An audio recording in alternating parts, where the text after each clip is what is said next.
Okay, thank you so much, Anna.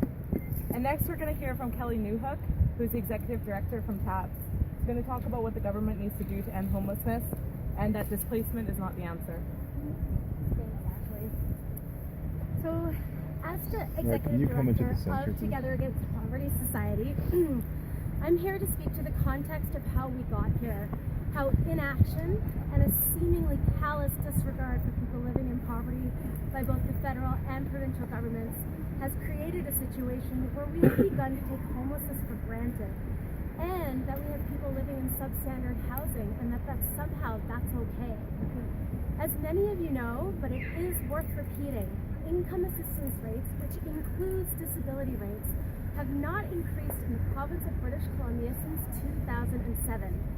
Yes, this province provides a meager $375 per month toward rent in a community where the average bachelor apartment rents for double that amount at $749. This creates homelessness. The province has promoted its use of rent supplements as a means to alleviate homelessness. However, the City of Victoria has a 0.6 vacancy rate. This means that people with good-paying jobs, a clean credit history, and references are struggling to get into private market house rentals.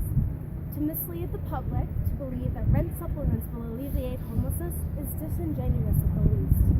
Rent supplements will do very little to stop the systemic nature of homelessness in British Columbia. Further, the province provides no meaningful rent controls and has a poor record of enforcing basic tenant rights. Since 2004, the legislated allowable rent increase, the ARI, has given private market landlords the ability to raise rents by 47.9%. This rise in rents occurred over a period with almost no increase in welfare rates. These kinds of policy prescriptions clearly threaten low-income people's ability to maintain stable housing. Simply put, no meaningful rent control creates homelessness. If the province chose to, it could reverse this approach. It's not necessary to legislate poverty and homelessness, and the solutions are not unknown. In fact, the solutions have been studied, costed, and presented to government numerous times.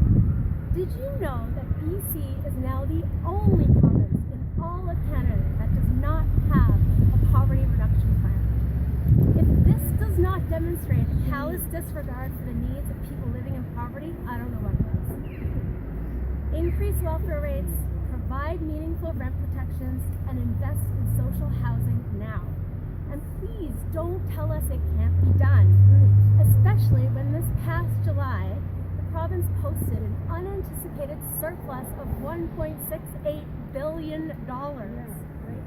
Spend this money where it is needed, on our most vulnerable citizens. Make BC a more equitable place to live.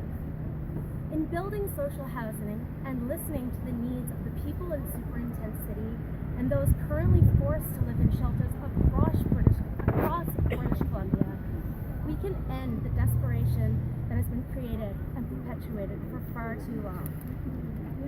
At this moment, in terms of the rights of the people living in super intense city, the choice to do something rests largely with the provincial government. If that choice is to issue an injunction to remove the members of this tent city, then that decision will contravene the charter rights of those sheltering here. If the choice is to continue to permit this community to exist while entering into meaningful conversation with the people of Super Intense City and designing a solution, then let us begin that conversation. The Adams case and others subsequent to it have made it clear that when appropriate shelter is not available to the homeless, they must be able to create it for themselves.